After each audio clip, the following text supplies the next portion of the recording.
How to analyze eclipses. In this video, scientists will be able to determine the type of eclipse or the location of the moon by analyzing eclipse diagrams and pictures.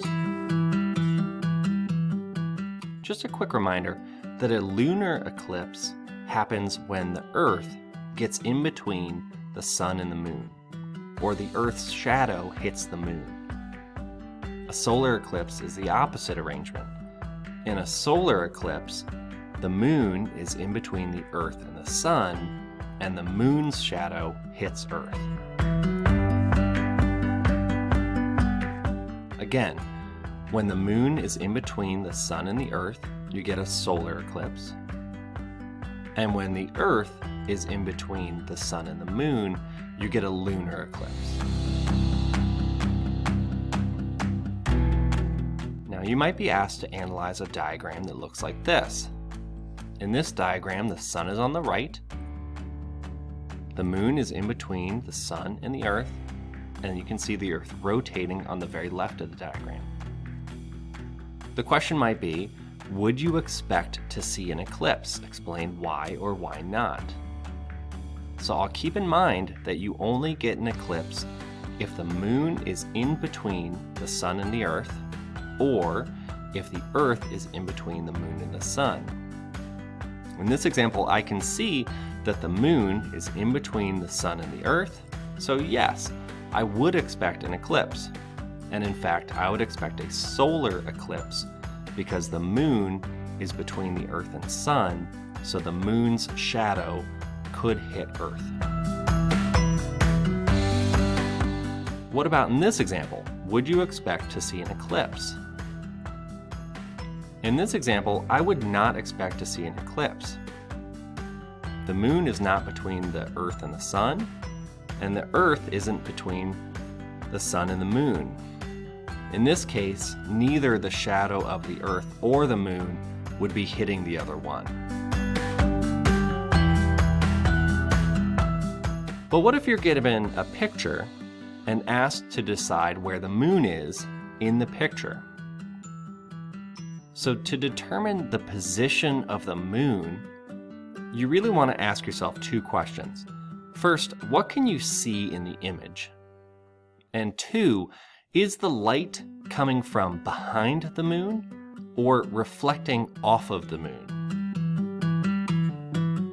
On the right in image 1, I can see two things. I can see the sun and the moon.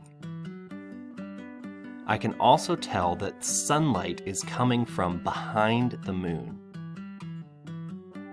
In image 2, I only see one thing, and that's the moon, which also means that light is reflecting off the moon. In image 3, again, I only see the moon, and so light is reflecting off of it. But in image 4, I can actually see two things. I see both the sun and the moon, and I can tell that because there is sunlight coming behind the moon. So what if you were asked to determine the position of the moon based on a picture? Well, we could ask ourselves the same two questions. First, in this image, I can see both the sun and the moon. In addition, I can see that there is light coming behind the moon. In order for that to happen, I know that the moon and the sun would need to be in line. The moon would have to be in front of the sun as seen from Earth. So in the diagram on the right, that would be the position of the Earth, moon, and sun that would produce the eclipse on the left. What about in this picture? Well, let's go through the same questions. Here, I can only see the moon, and I can see light reflecting off the moon. So in this picture, the sun is not visible. Since I'm only able to see the moon in this image, I wouldn't be able to see the sun, which means the only configuration that would cause this eclipse would be as if the Earth was between the moon and the sun. In this case, if I was on Earth looking at the moon, I could see the eclipse of the moon without seeing the sun behind it. So here's your key ideas. The sun, earth, and moon have to be in line to form an eclipse.